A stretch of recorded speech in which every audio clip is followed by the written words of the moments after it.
Welcome back, folks, to Contrary to Popular Wrestling. I'm Carmine Espirito, along with James Southard. Today, a very somber moment as we celebrate the life of Joe Laurinaitis, Road Warrior Animal. And today, James, not only will we be honoring Joe, but also Hawk, the Road Warriors, the greatest tag team that has ever existed. Without a doubt, the absolute biggest and the best. Everywhere they went, they set whatever company they worked for on fire.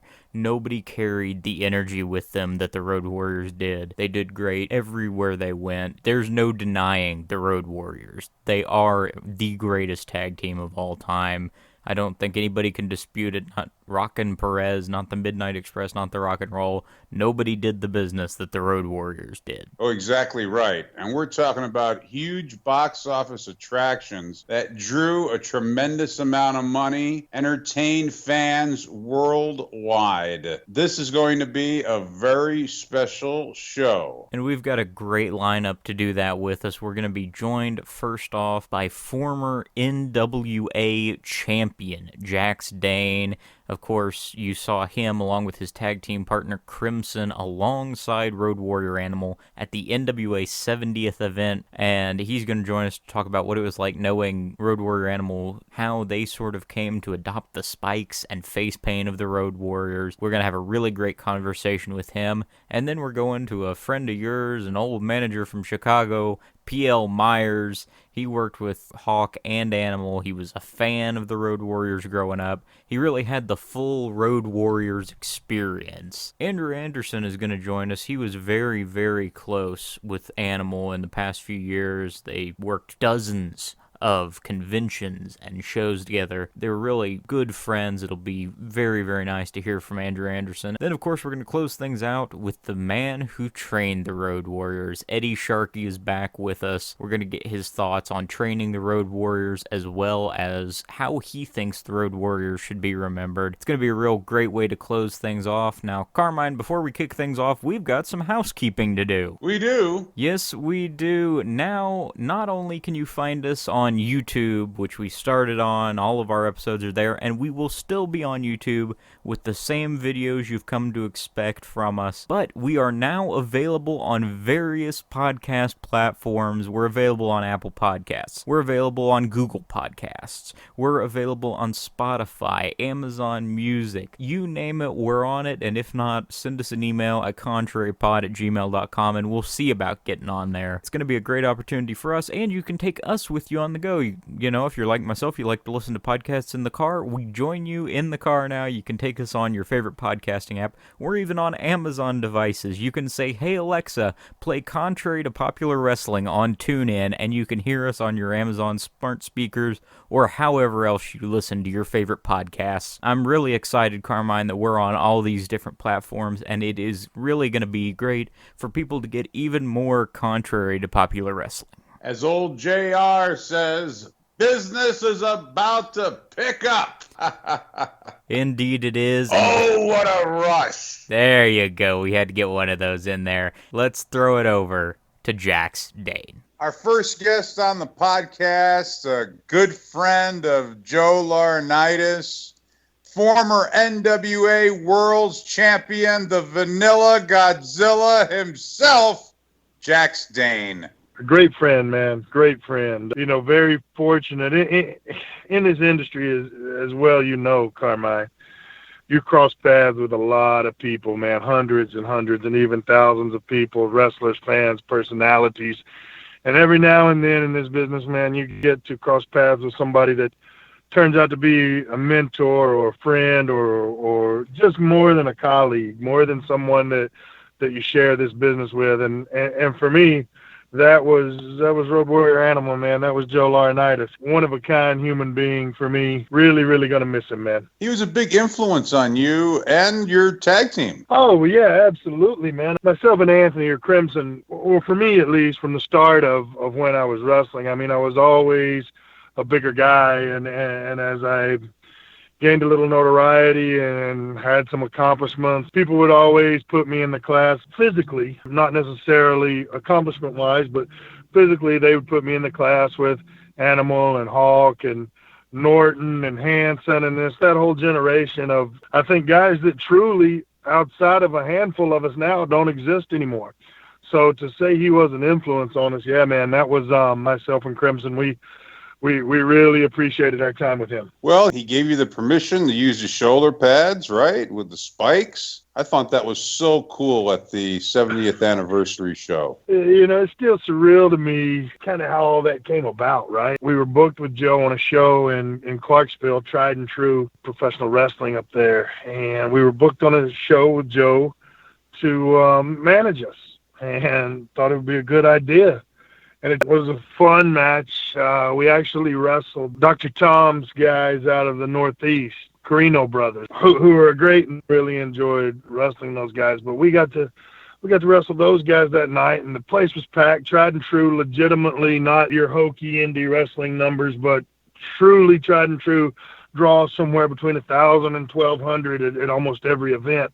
So it's a pretty special place to get to go and perform. So we've got Joe with us, and we're going to do post-match picture session in the ring. At intermission, the line, Carmine, I kid you not, I put online the other day, it was probably about 200 people at an intermission. Wow. But, man, the more I think about that, it was probably close to 300 or 400 people. I mean, the line was literally out the door to climb into the ring and snap a shot with myself and Animal and Crimson. Obviously, let's don't get it twisted. Animal's the draw here, but the line is magnificent. It's out the door. And we get about, I don't know, let's say 6 or 8 pictures in, and Joe leans over to me. He says, "Hey, Jax, man, this went pretty good tonight, don't you think?"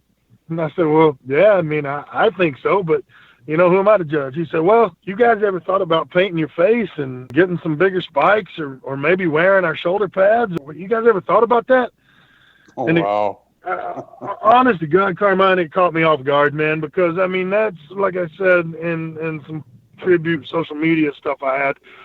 For me, that's stuff that a dream is made of. One of the guys that I grew up watching, idolizing, and now he's saying, "Hey, you should paint your face like I paint my face, and maybe you should get some spikes like I got spikes." And I said, "Well, yeah, Joe, man, we think about that, buddy, but the way I was trained and where I come from with Dr. Tom and Danny Davis and those guys, you don't just assume someone else's ideas or gimmicks or identities or however you want to describe it, right? I mean, you don't just think, oh, I'm a big muscled up guy and I'm going to paint my face and wear spikes and hope people think of the Road Warriors when they see us. Although you dream of wanting to do that out of respect for the guys that came before us, that's just not something you do. It's just you don't do that, right? But then... Well, you shouldn't. Yeah, you shouldn't. Some guys do. I mean, some guys do. But Joe leans in and he says, "Hey, you ever think about painting your face, wearing spikes?" "Well, hell yeah, we think about it, but, we can't do it without running it by you." "Well, you just ran it by me, and I think it'd be a great idea, Jax. I mean, maybe we should look at this for you guys." And then, boom, we were off to the races and running with it, man, with his endorsement. And I tell you what, man, that's one of my top 3 or 4, if not top 1 or 2.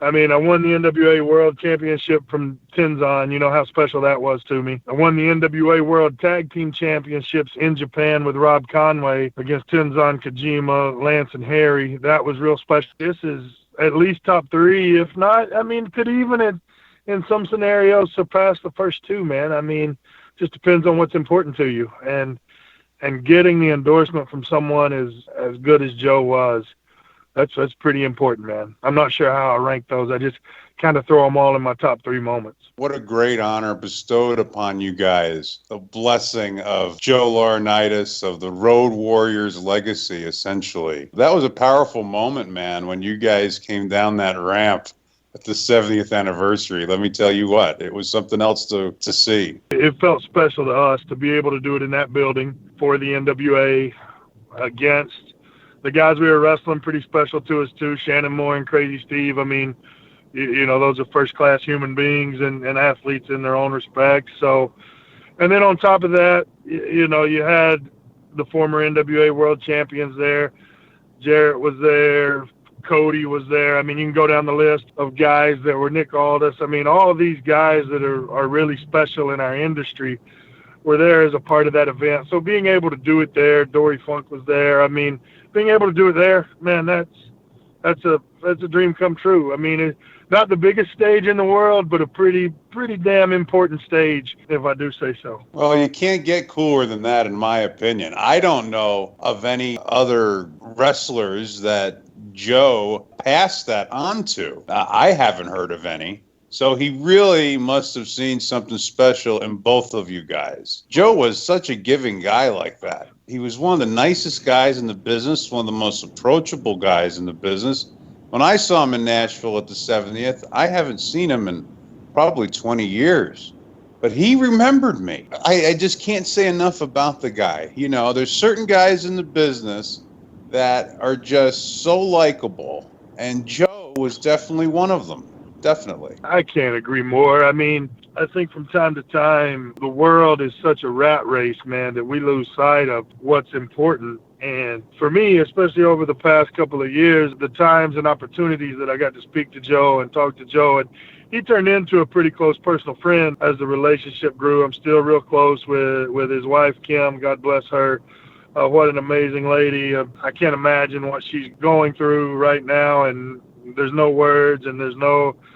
I mean, you know what I mean. There's just nothing we can do for her other than support her the best we can. But he was just so kind and so honorable, man, and just such a good dude. In a business full of historically shitty people, he was one of the good dudes, man, and the business is worse off today than it was last week without him in it. Definitely. He wasn't selfish at all, and gave you guys the nod, gave you guys the rub, and he couldn't have given it to two better guys, in my opinion. What kind of advice did Joe give you directly, maybe regarding the team career?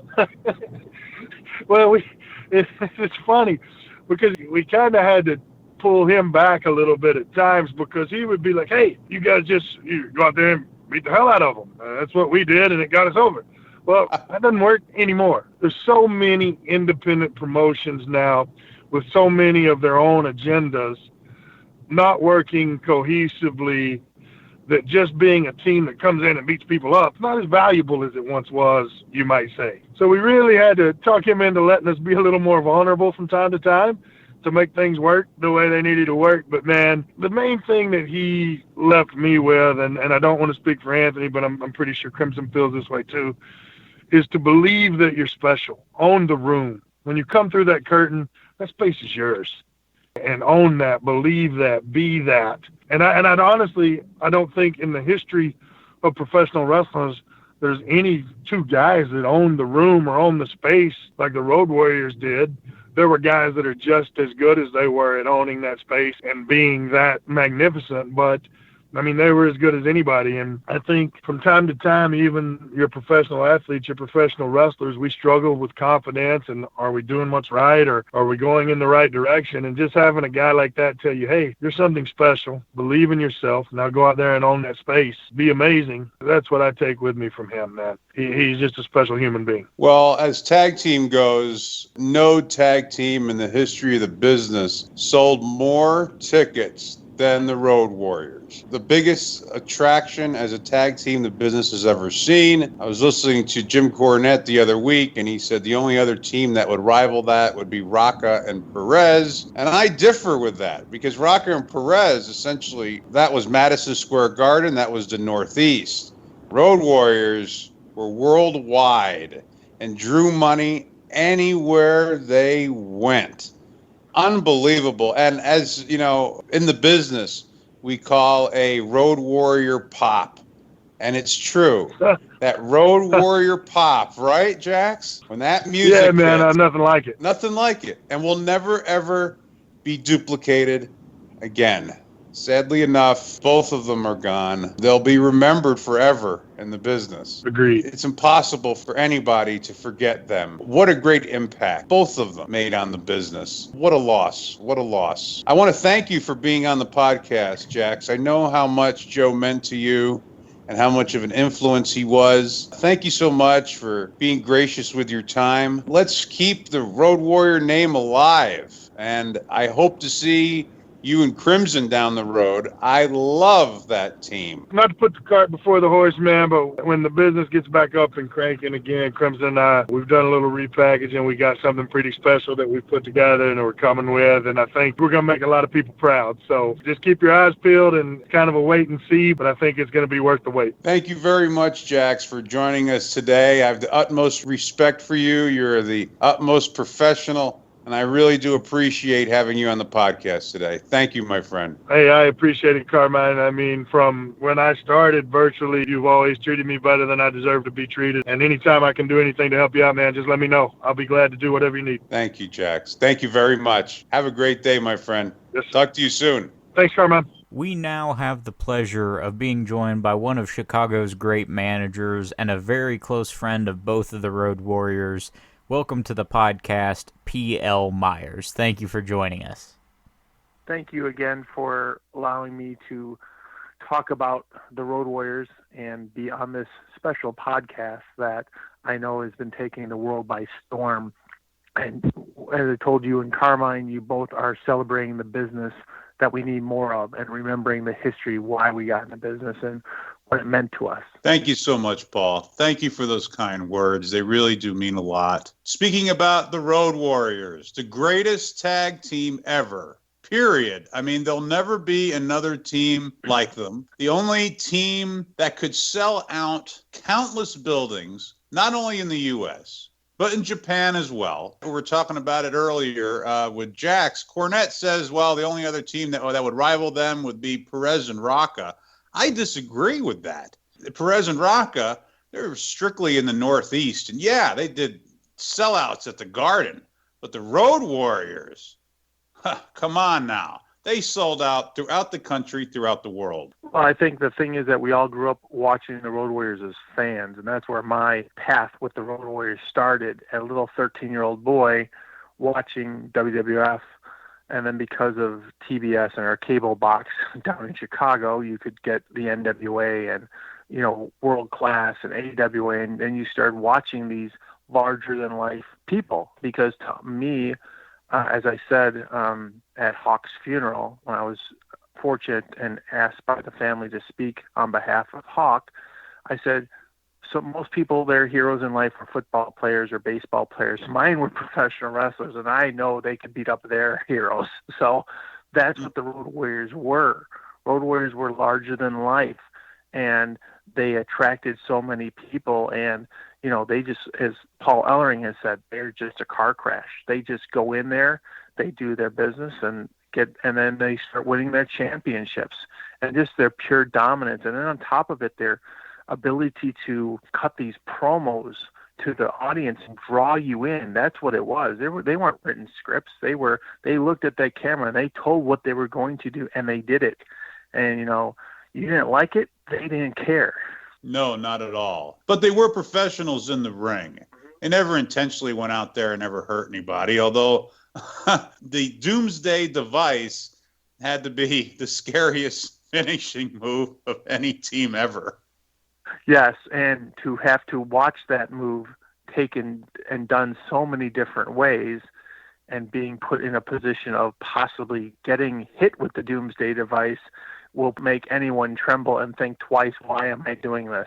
Were you ever on the receiving end of it? True story. As you know, Carmine, when I had the opportunity, thanks to Bob Morenin from the Wrestling Figs, he was booking the Road Warriors at the time in 2001. We brought them in to Pro Championship Wrestling. October 20th, 2001, I had the pleasure of managing the Road Warriors in Chicago. And as P.L. Myers, a shot to the top, as you know, I was hated. Well, why would the Road Warriors work with P.L. Myers? Because I paid them enough money, because the gentleman they were going to fight disrespected my Midwest champion, Flyboy TK. So the gentleman that interrupted our moment to enjoy our championship, I had to give payback. Well, there was a three-way dance for the PCW tag titles. At the end, Hawk was punching the wrong person. I got in the ring and said, wait a second. I grabbed Hawk, and Hawk grabbed me, and Animal decided that he was going to pick me up and body slam me, and Hawk was going to come off the top rope and land on me, and I was carried out on a stretcher after that move. I would hope so. I was not on the receiving end of a doomsday device, but and I hate to say this, but because we're talking about them and the curtain does get pulled back once in a while about the business, I was told that I was going to get the doomsday device. And I started watching every version of that. And I'm like, oh, they're going to kill me because I'm 6'4". I'm the Gary Hart manager size. And to be on Animal's shoulder and Hawk coming off the top rope, I thought I was going to break my neck or die. So in the back, they decided, no, you're going to get picked up and body slammed. Well, because I was a new manager, the word push, on a certain count to help Animal counterbalance what he was picking up. As a young manager, I did not push at the right time. So Animal had to deadlift me. And we go in the back, and he looks at me and goes, in my 20-some years in the business, you're the heaviest piece of you-know-what I've ever had to pick up. And that was more than Jerry Blackwell. That was my badge of honor that Animal told me. And, he always looks at me and goes, I appreciate you bringing us into Chicago. And, that's a badge of honor I carry because it was a connection we had. It wasn't that I did it on purpose. It's just, at 6'4", it's hard to get up sometimes. I completely understand. I'm 6'3". So you sandbagged them. That's the term in the business. Yeah. You sandbagged. If it was for Hawk, it'd been different. But, Animal, he's all business. So I'm going to make him earn his money. So. Tell us about the first time you saw the Road Warriors. I saw the Road Warriors first on TBS, just beating someone up and, started following them. And then I went to the UIC Pavilion in Chicago where they were in a 6-man match in a steel cage with Dusty Rhodes versus the 4 Horsemen for the 6-man tag team titles, which that night they did win. And they lived up to every thought process I could think of my heroes. My heroes won the championships. And then in 95, Road Warrior Animal was doing something with the Special Olympics at the Rosemont Horizon, before it was the Allstate Arena, for a charity event. I met him. I got his autograph. And the next year, I met Hawk in 1996 at the Illinois Special Olympics, and I was starting my television show. And just like any great person like yourself, I basically said, well, this guy's won 6 different championships, the Crockett Cup. This guy's a legend. He looks in the camera and goes, how can I not like this guy? He knows everything. And that's where our friendship started. I started doing interviews with Hawk and Animal. I interviewed them both at WrestleMania 13 after the event in Chicago, 2 days later at Gold's Gym, which that footage was on Dark Side of the Ring.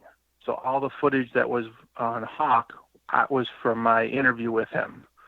And then interviewed him again when they were doing the draws. And then when they were free agents, we brought them to Pro Championship Wrestling. We brought them into Chicago 3 times. As a fan, when you first started watching the Roadies, were they on TBS? Yep, TBS. Yeah. That's where I started watching that on 605.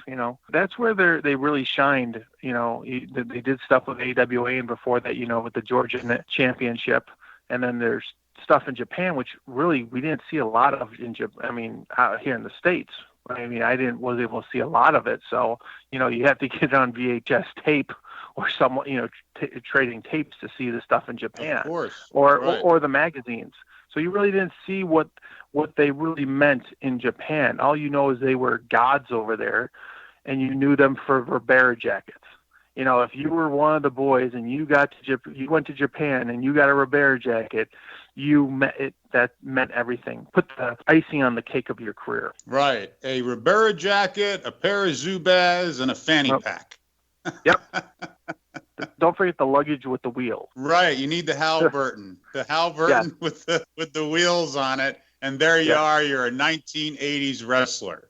Just in case anybody wants to dress their kids up for Halloween, that's the 80s wrestling costume. What can you tell the listeners first about Hawk? What kind of a guy was he? He was the guy that would give you the shirt off his back. When I interviewed Hawk the first time, I was the greatest day of my life. And then when I left the interview and I came back towards his booth, he said, "Paul, come here." Now, I only met him once, 30 minutes earlier, to interview him, but for him to make me feel connected with him, and then Right. to spend time with him talking, and how is his family, and he's talking about Dale, his fiance at the time at WrestleMania 13, and I hung out with him after WrestleMania. I get him his big McAdoo cigars. We'd hang out, and then the real time we really connected with Hawk was after the match in 2001, because the night before or the day before, he was wrestling a shoot fighter and he got a concussion. So he decided to stay in the Chicagoland area one extra day, and we just sat in the hotel room and just talked family, talked about life, talked about how much he meant to me as a fan and what he meant to the business. And that's where our friendship bonded, because after we'd done talking the wrestling, it was about how he's doing, what his plans are, his future. And most people don't get to meet their heroes in life, as Carmine, and James, your heroes in life will let you down sometimes. I mean, I've met Michael Jordan. I shook the man's hand. I've covered his basketball camp at Elmhurst College. I met him. Now, most people say he's the greatest player in the world, but there are times he could let you down as a fan. Hawk, every time I've met him, every time I've hung out with him, from Chicago to the XWF up in Milwaukee when they did the shows up there, he never let me down. Yes, did he do things that weren't the best judgment? Yes. We all have our vices, whether it's food, alcohol, you name it. We all have some kind of vice. Hawk had some vices, but did that make him a bad person? No. But that's what he was. He was friends with everybody. If he was your friend, he said it to me, and he probably said it to you, Carmine, I'm your friend whether you like it or not. They were just both down-to-earth guys, both of them. Yep. Would you say that Joe was the leader of the team, that he handled the business primarily? Yeah, he was more of the business. I mean, there were times where Hawk took over the business part. Like, he would try, hey, let's get booked here. But I think Animal always had that business sense. As most people know, Animal wasn't the partier. He would go work out. He would get to his next show, but he was more of the business guy. He was always thinking ahead of, well, we're going to do this Road Warrior comic book, and we're going to work with this guy, and we're going to do this video game, and we're going to do this. He was always looking out for the business side of it, where Hawk was looking at more of, where's the next event? Who am I going to see that I know in the city? How am I going to go have some fun? And that's what it was. It was a yin and yang. I mean, they both brought something to the table, because, as I said, Animal is business, so some people might not want to deal with them, but they want to deal with Hawk. And when it becomes more serious business, okay, let's deal with Animal because we're going to get a straight answer. So I think they complemented each other that way. And yes, there was sometimes issues where they didn't see eye to eye, but they were brothers. And that's what the Dark Side of the Ring showed, was just that their love for each other. They needed each other to both survive, and they knew they had something great. They certainly did. You know what? James, he's just a youngster. James, what was the first Road Warriors match that you've ever seen? Well, I'd have to say the first one I ever saw was the infamous SummerSlam match in Wembley Stadium in London. That was probably the first, but I gotta agree with PL that the matches that really made me love the Road Warriors were those TBS shows. During those early days when you'd see the squash matches and they'd just absolutely tear through somebody. That's when you went, wow. You had to take notice. These guys were different. They were literally larger than life. And then you started seeing them work with teams like the Midnight Express, the Rock and Roll Express, and it showed really just how great they were. That was what made me a Road Warriors fan, but it was that SummerSlam match that introduced me to the Road Warriors. When they debuted on TBS, I saw it as existentially, so to speak. Believe me, nobody knew what to think when these two bikers came to the ring and just stormed the ring, slid right under that bottom rope, destroyed their opponents, cut a promo that was just out of this world, just filled with, excuse the term, but testosterone. You just thought to yourself, oh my God, I don't want to meet these guys in a dark alley. And they did that week after week after week on television. It was like, Mike Tyson later had the streak of wins like that, and Goldberg, I guess, in the business. But the Road Warriors were the first ones that I saw go out there and just annihilate their opponents, whoever they were. And really, that booking established them as these taking care of business tough guys that they were. Well, and also, too, I think they were able to, after getting trained by the great Eddie Sharkey, which Hawk mentioned several times, they were able to adapt and they were able to change because they knew they had to work different people. I mean, look at the Midnight Express. The Midnight Express even says, besides the Rock and Roll Express, the Road Warriors were probably their best box office draw with them. And then look at them coming into Chicago. Who would ever thought that they would be losing to Tully and Arn in Chicago for those titles? But they did. There was some way they did. They didn't look bad when they lost. They got outthought. And, even the teams that were the same build and the same size, like, Powers of Pain and, Warlord and Barbarian, or other people, the Skyscrapers, or whatever they threw at the Road Warriors, they adapted. The Steiners, look at the great match that they had. So they were able to adapt to different styles and work with different people where they still didn't look weak. They were still able to sell that they were the Road Warriors, and they were going to, as Paul Ellering says, they were the greatest of our time. They were the greatest of all time. 6 different championships, and the last championship they won in PCW for the tag belts, the 7th championship with Paul Ellering. So, they did things that we would never see again, and a style that no one can compete or even try to be like. Oh, definitely. They could adapt basically to any style. They could work 2 big guys, Earthquake and Typhoon, or they could wrestle the Midnight Express and pick up the pace a bit.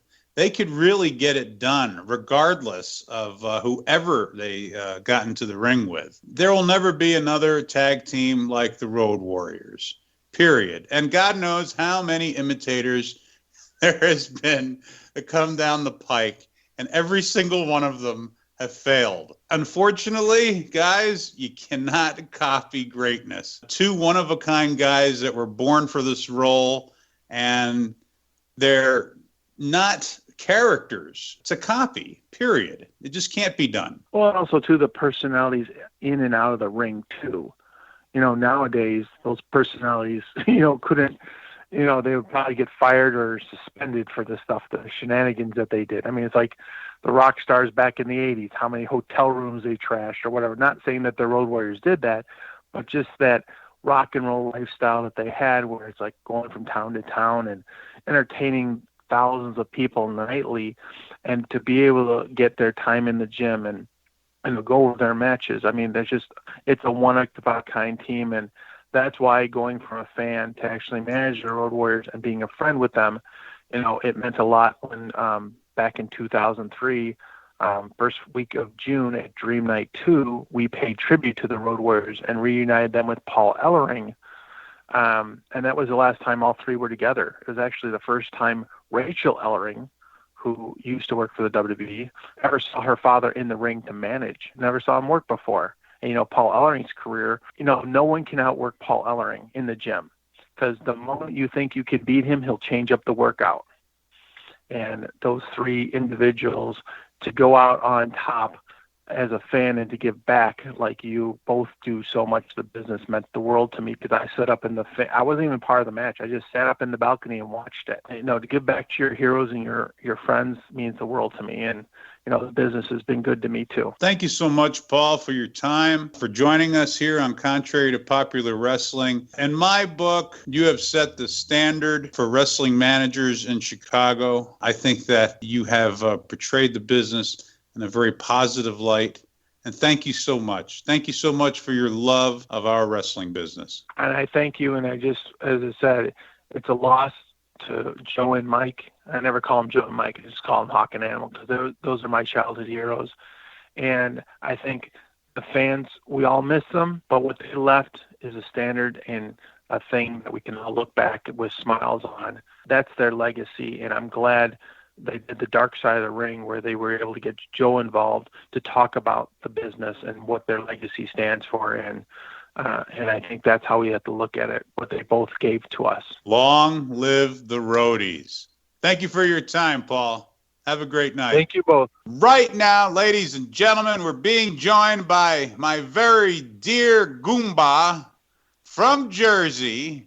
He's an actor. He's a wrestler. He's the reinforcer, Andrew Anderson. Welcome to Country to Popular Wrestling, my paisan. I love you, my paisan. How are you, man? I'm doing just great, man. And we're having a fun time here, reminiscing about both Animal and Hawk. You spent a lot of time with Animal in particular. Yeah, he was a very close friend of mine. God, I can't even begin to tell you. We never had one argument. He was always there to give me advice on everything I've done. I always said I had like 3 influences in the business that were like fathers to me: Jimmy Snuka, Greg Valentine, and Kevin Sullivan. If that's the case, then out of the 20 years that I know Joe, in the last 5, he's been like a big brother to me. Spoke to him every day, if not texting, calling. God, his wife, Kim, was such a sweetheart. I feel really horrible what she's going through, and especially since it happened on their anniversary. You know, we had a lot of plans. I mean, both of us. I'm the one who turned him on to working for SWE Fury. I put him in touch with James Beard and Tom Lance, and fortunately, because of the COVID outbreak, I was quarantined in New York, and he got the booking. So we had a lot.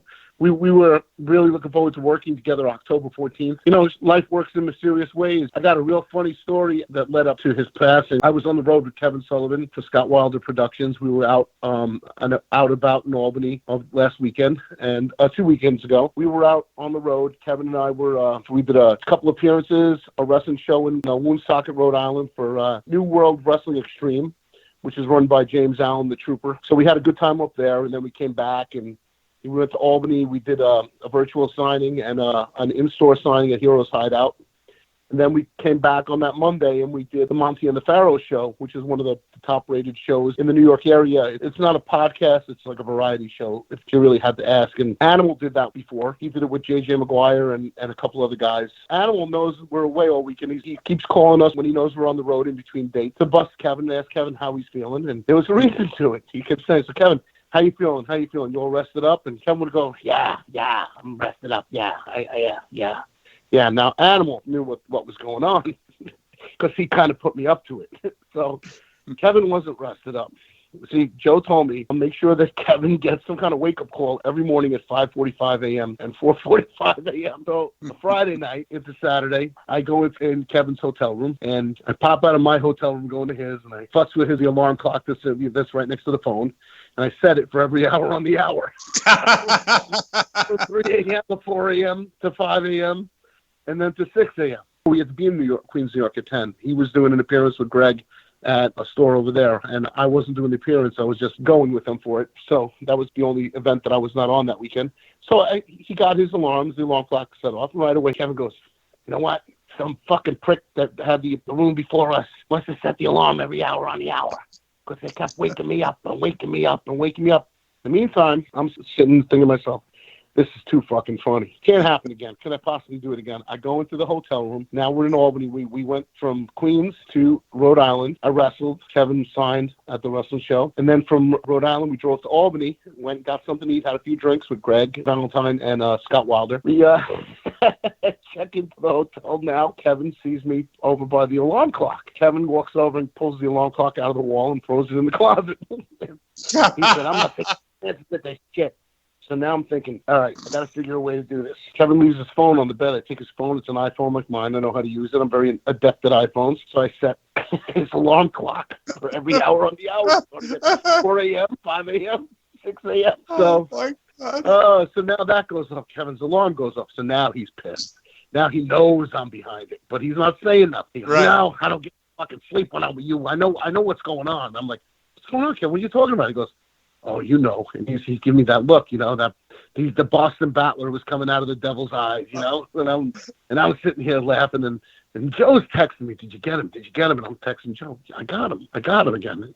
So now Joe calls us up while we're driving to the Heroes Hideout in Albany that afternoon. And I told him what I did, that I got his phone. He threw out the alarm clock. He said, so what the hell do I got to do now? So Joe goes, I don't know how you're going to get him. Maybe set the alarm in the closet, plug it into the closet and do it. So I did that. There were no outlets, so I couldn't get the alarm to work. And Kevin made sure it was shut down. He made sure he held his phone around me. So I went to the front desk as soon as he checked in at the end of that Sunday night. And I told him, I said, I need a 5 o'clock and a 6 o'clock wake up in his room. And sure enough, they got him that morning. They got him bright and early. All I got to tell you was he came like a barrel of freaking monkeys banging on my door, 6 a.m. going, you fuck. Yeah, fuck, I got you now, you fucking... He goes, he's laughing. He's mad, but he's laughing.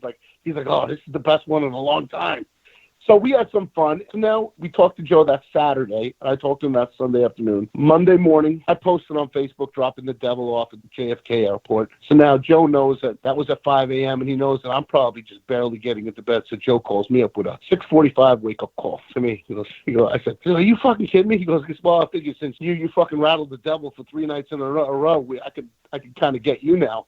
And that was the Tuesday morning. He called me up and he said, I just want to see how your weekend was. Really, honestly, how'd you guys make out? And I wish I was there with you and everything. I was like, yeah, everything was good. And then we were laughing about the jokes. And we were talking about, my buddy Craig Massey. Craig was all set to buy Joe's Legion of Doom 2000 shoulder pads, Joe and Hawks. And Animal was working on a price with him and everything. I said, be gentle because, Craig is a really good guy. And Carmine, Craig. Great guy. He's actually one of the guys on the planet. He always, buys everybody drinks at the Cauliflower Alley. He hangs out with us. He calls himself a mark, but really he's become one of the boys. And he's actually a wrestling historian himself, no different than you or anybody else who knows the business in and out, And guys like Kevin and Joe really appreciate that because the guy knows his shit. So Joe followed up saying that he can't call up Craig and work the deal out because it's his anniversary.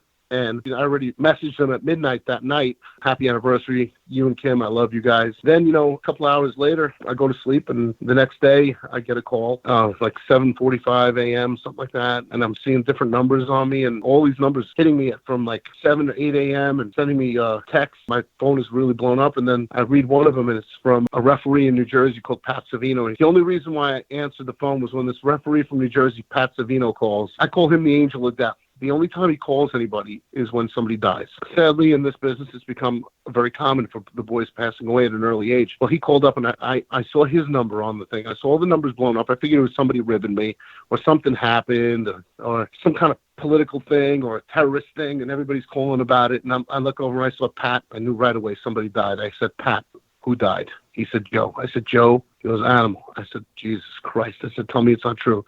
I texted Kim, and Kim messaged me, Drew, I'm sorry. It is true. It was the worst night of my life. The most perfect night became the worst. She goes, I wish this was a nightmare and I could wake up. And from then on, I got all the texts from all the boys. And I unfortunately had the duty of calling James Beard and telling him for SWE Fury that Animal passed away and he won't be there. And it's tough. I'm getting all welled up right now. Well, it's so tragic. It's so tragic to lose Joe at a young age of 60. Me, Knob, Sags, the Steiners, everybody did a video message for Joe. We all did a video message for his birthday. And Kim had this hush-hush, really surprise thing on the 12th of September to make sure that he got a birthday wish because everybody wasn't around because of COVID. She couldn't have a big 60th party. So she made sure that all his friends did a video message. And we did, and he got it. He was so happy. It was heartbreaking, a childhood idol. I've been fortunate and blessed, as you have, Carmine, that some of our childhood idols would not only have met our expectations, but have become our friends and have gone beyond our expectations of what they should be. And they have proven themselves to be the idols that we grew up and loved watching and now loved as people and as friends. And Joe was one of those. I told him I loved him. I said, Joe, actually, he said, this time he said, I love you, Drew. And I said, I love you too, buddy. And he said, I'll call you later on tonight. And I said, you got to have a good night. Call me tomorrow. He said, will do. And that's the one thing I got to tell you. Joe and I always, I love you, man. I love you, dude. I love you, man. I love you, dude. I'm telling everybody out there, anybody listening to this podcast, if you love somebody in the business, you're not a mark. If you take a picture with them, if they're your friends. I mean, years ago, everybody thought people were marks because they took pictures with you. Well, Hawk and Animal, I took a picture with them one of the first times that I was on a show with them, on a card back-to-back with them in South Jersey. And I have that picture. I'll treasure it to the day I die. And Joe, unfortunately, he always called me the cover boy. He goes, "You were such a pretty boy back then." He goes, "What happened to you?" That's what he used to say to me all the time. Pizza by the slice. That's what ruined you. Pizza by the slice. But he was fun to be around, huh? He was funny, all right? Kind of like a dry sense of humor. Dry sense of humor, but he never meant anything in a bad way. He was not a glasses half empty kind of guy. You know what I'm saying? Right. He was a very positive guy, always wanted to bring out the best in people and was willing to give advice. He never criticized people, even though, him and his partner had two of the best bodies in the business. He never came out and said, "Oh, this guy looks like shit. This guy's a fat fuck. This guy's a dumpy looking guy, or this guy's too skinny." He always judged them by their personality and their workability. He even said, he goes, "Look, guys like Dusty, people say that guys like Dusty wouldn't have a job if they were alive and breaking the business now. But Joe used to say, the people breaking the business right now don't have personality like Dusty." So right, they don't have the charisma, and you can't teach charisma. It pours off your body. The intangible. Yep. You can't teach that. The Road Warriors definitely had that intangible, without a doubt. Road Warriors had it in spades. I mean, they had it. They exuded. They were the epitome of personality, of charisma, of intensity. They were probably the last wrestler of that era that you look at and you could actually be scared of. They had that monstrous personality. They were super villains. They were superheroes at the same time. They were the first anti-heroes before Steve Austin. They were the ones. You hated them so much you loved them.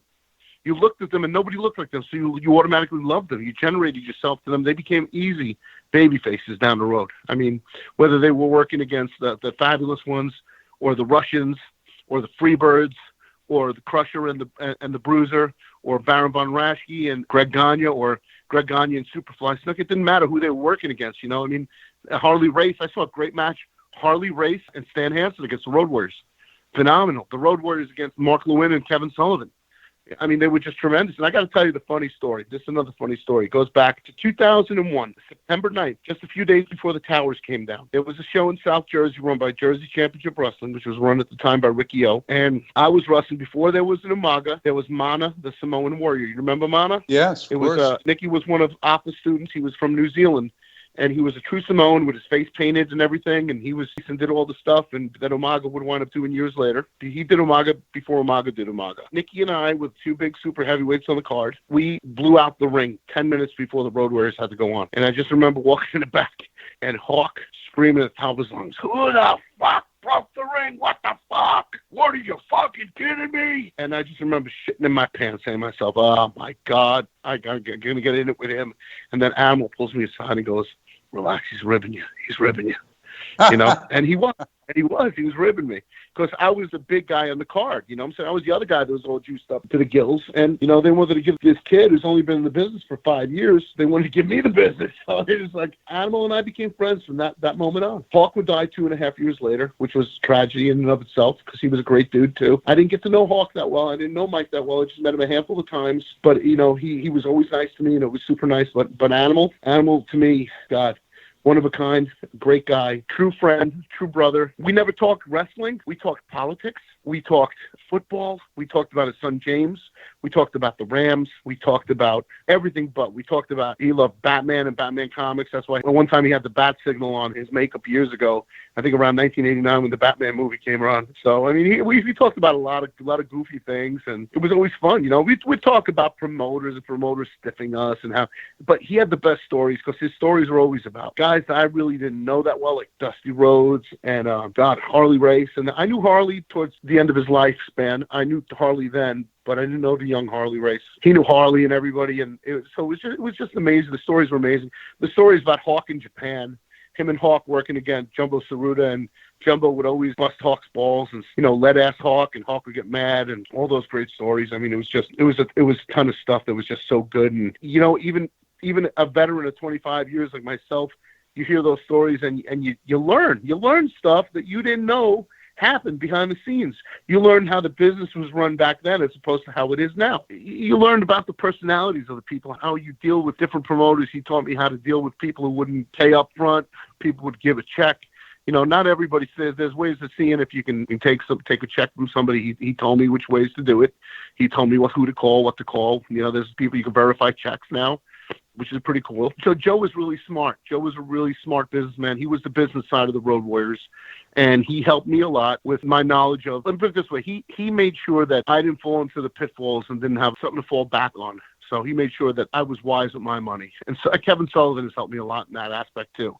I didn't want to become one of those guys, like Jimmy was. Jimmy didn't have a lot of money towards the end, and, and Matt Bourne, and guys like that were like scraping dimes, or have to work until they're wrestle until they're in their 70s, I didn't want to be one of those. And he goes, there's no reason you have to be. And, Joe made some good decisions. He made some bad decisions.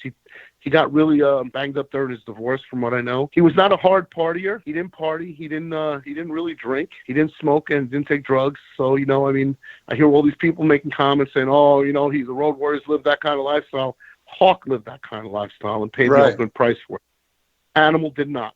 So for those people out there who have to put their 2 cents in and say, okay, sure, yeah, I'm sure, but everybody did the steroids back then. But Joe was not on steroids for over 20 years. He was not on anything in 20 years. So their accusations, kind of like piss me off when people say, talk through their asses. Oh, it's just misconceptions of wrestling fans. It's everywhere. And that's one of the reasons why we started this podcast, because people have these misconceptions. Like we did a show about Moolah, and I wanted to set the record straight. Very important for me. And here, if any of the fans think that Animal and Hawk were similar in that way, I mean, Hawk was the partier. Did you witness any of Hawk's partying firsthand? Oh, yeah. What would it be like? Well, like he used to say, it's like being on a roller coaster and you're hanging on the edge, the last seat of the car, going up the biggest hill by your pinky. And then you're going down. You feel like you're going to die, but you don't.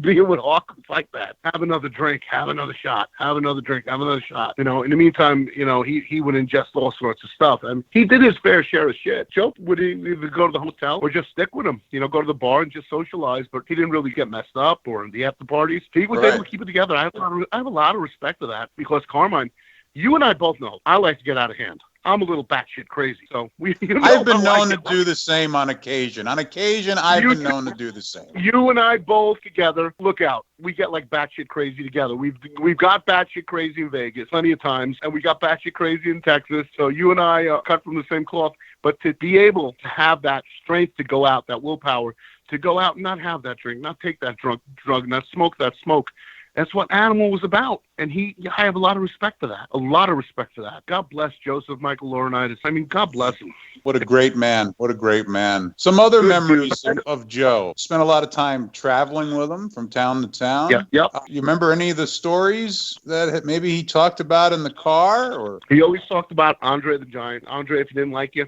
he'd sit on you and fart in the ring. And Andre, if he did like you, he'd sit on you and fart in the ring. But Andre told you to do something. You went and did it. Andre said, have another drink. You're going to have another drink with him. Another drink, boss. Yeah, drink, boss. Eat, boss. He told me a story that he had to eat 2 giant steak dinners in Japan because he just finished his. And then Andre showed up, grabbed him, hooked him by the elbow, and said, come on, we're going to eat. And he couldn't say no. And Andre said, eat.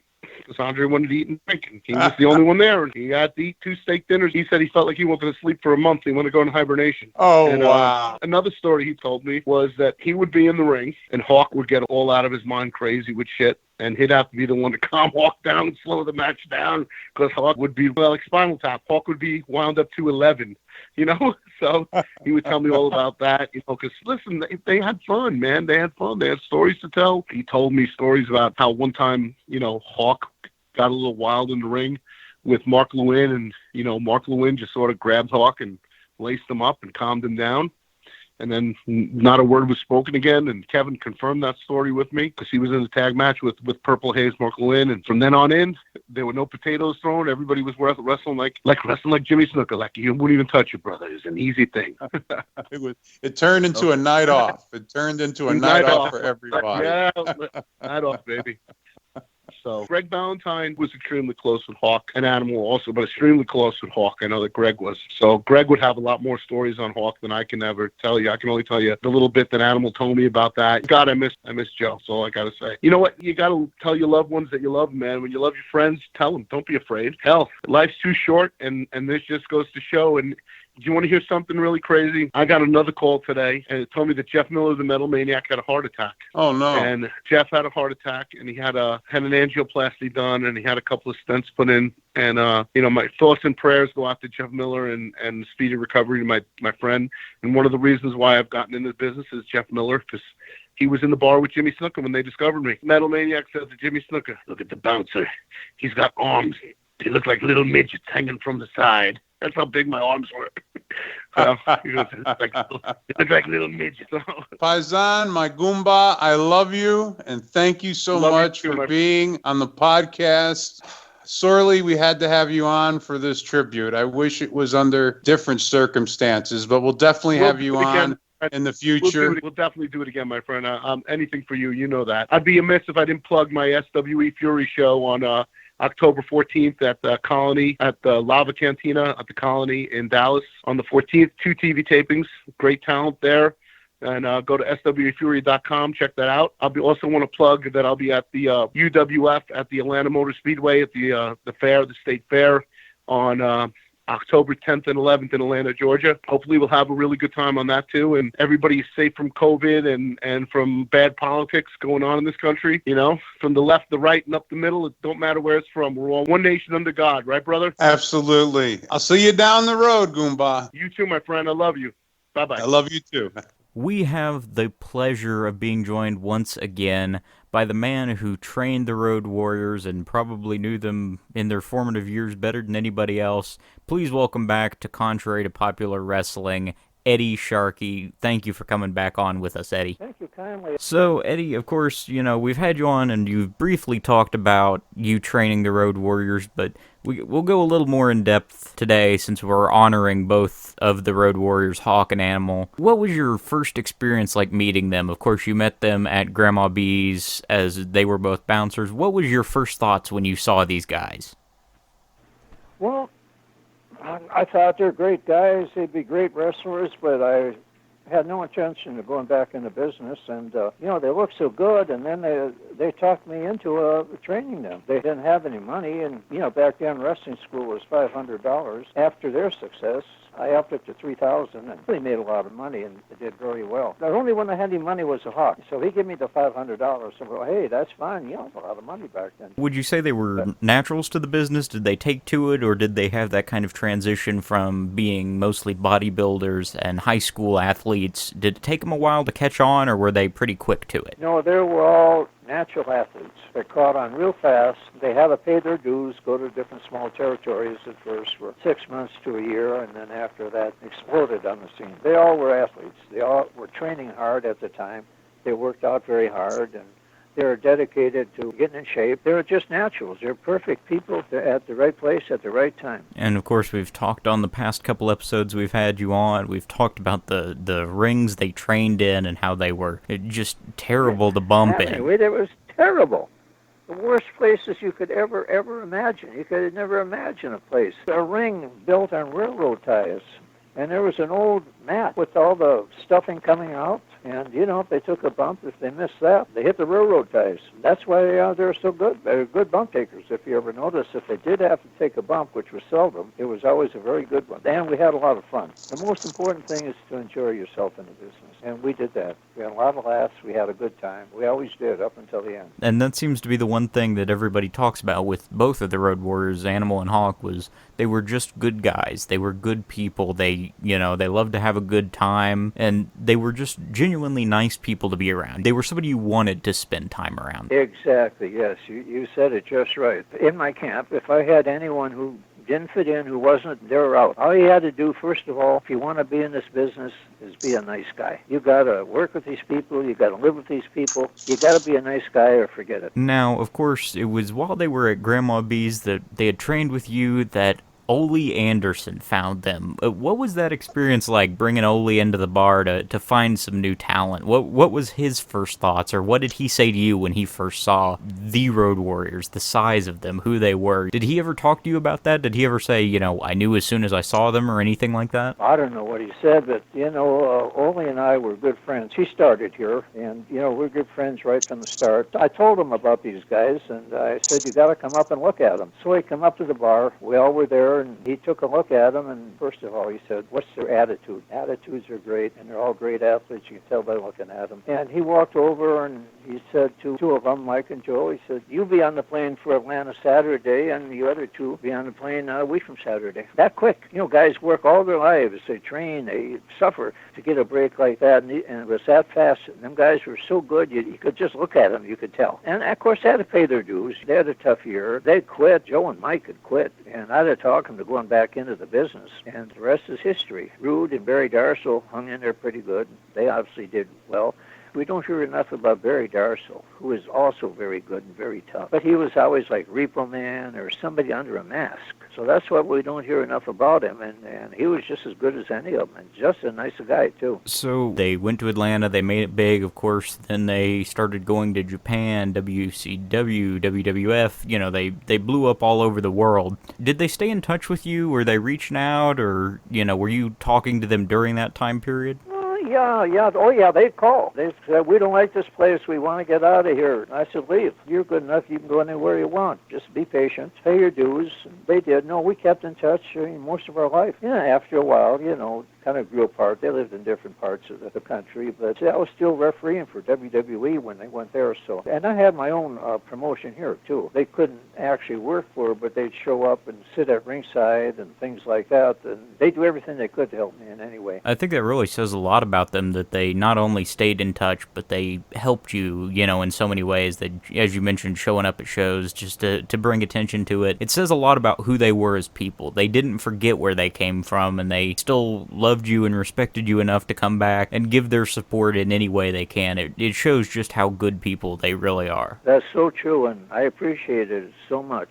But, you know, if you notice something about all the Minneapolis guys, how we always stuck together, and still do with fewer left. They're doing a story now. They called me on the Dark Side of Wrestling. They want to do something on Rick Rude and Tom Zink, which would be great. You know, I'm picking up little scraps of information now. I didn't realize how much they did for me. I'm still finding out nice things that they did. But the Minneapolis guys are like that. They're honorable, tough, you know, just what you're supposed to be. That's the first thing I taught in camp. You got to be an honorable guy. You got to be a nice guy, or forget it. I don't care if you're the greatest wrestler in the world. You got to be one of the boys, or don't even think of going in the business. And they were always really one of the boys. They helped a lot of people that we don't hear about. You know, I'm hearing about it yet today from some guy they helped out when they were young. They helped all the young guys they could. Charlie Norris was just talking to me yesterday about that when he broke into business, one of the guys I trained, and went in the dressing room, and they said, here, sit between us and hang out with us. That's when they were on top of the world. They always took care of the Minneapolis guys. They always took care of each other, which I'm very, very proud of. And it really is a testament to you and the way you trained that you did. You instilled that in them from the beginning. You said, you know, you've got to be honorable, respectable, you know, and then it does. It speaks a lot for you and what you did to train them. How do you think the Road Warriors will be remembered? I mean, we know them as the largest tag team ever. They were the biggest, the best. They were the biggest box office draws, without a doubt. How do you want them to be remembered? That's exactly how they're going to be remembered. What the public's seen them.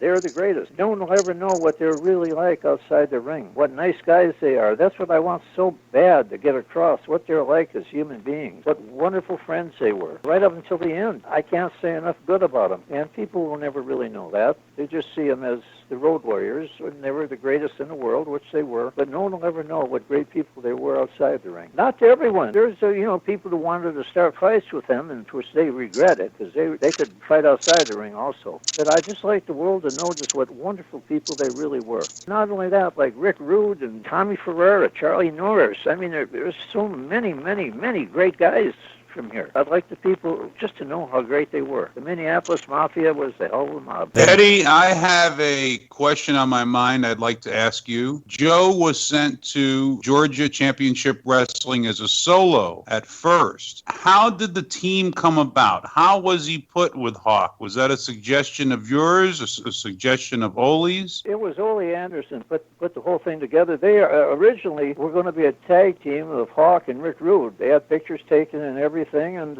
Ole said, no, you and you are going to be a team, and you are going to go in as singles. Ole put that together, and then they got together in New Orleans with Bill Watts. And Bill Watts came with the makeup and the costumes and the gimmicks. So between Bill Watts and Ole Anderson, who were both really smartest guys I ever met in the business, they put it all together. Wow. I've always wanted to know that. I was always curious about that. Who was responsible for putting them together as a team? With the tutelage of you and Ole and Bill Watts, you couldn't have three greater guys in your corner. We go back, we were all on the road together. Ole and Watts and myself, we go back many, many years, and we knew each other quite well and trusted each other. So it was just a great team. It's just a time in your life where everything works. Wally Carbo said, you're going to see a team like that once every 20 years.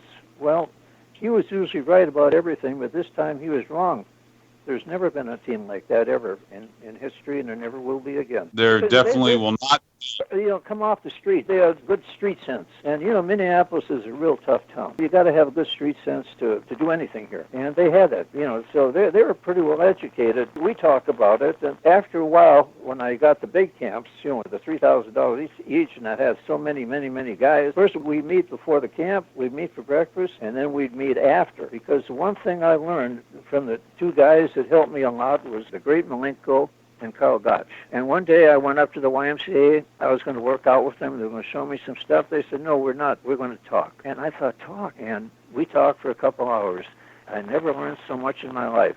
So not only did we spend a lot of time training, we spent a lot of time talking, and that helped a lot. Speaking about talking, I want to thank you for coming on once again, Eddie. You mean the world to me. I have the utmost respect for you. Thank you for coming on the podcast once again for this very special tribute to Hawk and Animal, the Road Warriors. It wouldn't be a tribute for them without you, my friend. Thank you so much for being on. Well, thank you so much for thinking of the guys. It's up to guys like us to put something together, some kind of a tribute, a memorial, something. Thank you very much, Eddie. Have a great day, my friend. Talk to you soon. A huge thank you to Eddie Sharkey and all of our guests today on our star-studded tribute to the Road Warriors, Andrew Anderson, P.L. Myers, Jax Dane. A huge thank you to all of them for stopping by and sharing their memories of Hawk and Animal. Without a doubt, the greatest tag team of all time. Carmine, I think we've done a really good job of showing not only how great they were inside the ring, but how great they were outside of the ring as human beings. Absolutely, and they were both great guys. And that's something that we like to do here on Contrary to Popular Wrestling. We keep things positive. And also, I think it's important for the fans to know who are the good guys in the business. We try to stay away from negativity here, but, Frankie DeFalco proved the other week that... that you can shit talk here and there. So, that was a very popular episode, too. Wow. We got a great response from Frankie DeFalco. Yeah, I told you when we wrapped up, if you don't love Frankie DeFalco, you don't have a soul. He's hilarious, and we're going to have him back on very soon. But Carmine, what are we going to do next week? Oh, boy.